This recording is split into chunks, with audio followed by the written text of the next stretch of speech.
कौन है दिल्ली में सत्ता का खेल बनाने और बिगाड़ने वाले स्विंग वोटर्स? आइए समझते हैं कि कौन 2025 में किस्मत को बदल सकता है।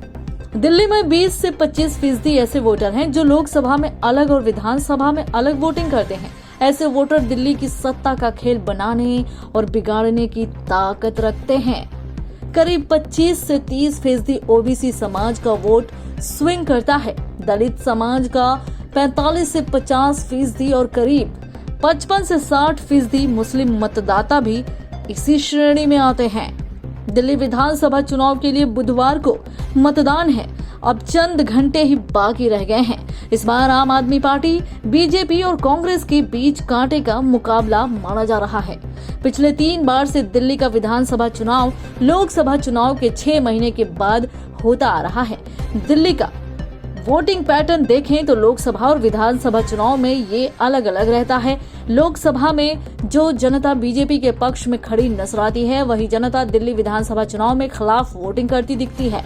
इसे राजनीति की भाषा में स्विंग वोटर कहा जाता है, जो सत्ता का खेल बनाने और बिगाड़ने की दमखम रखता है।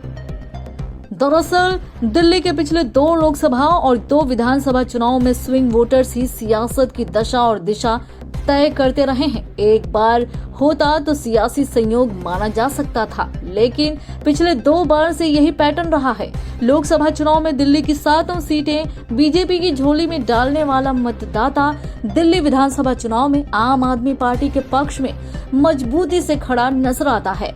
ऐसे में सवाल उठता है कि दिल्ली में जो स्विंग वोटर हैं, वो कौन मतदाता हैं जिनका मिजाज चंद महीने ही बदल जाता है।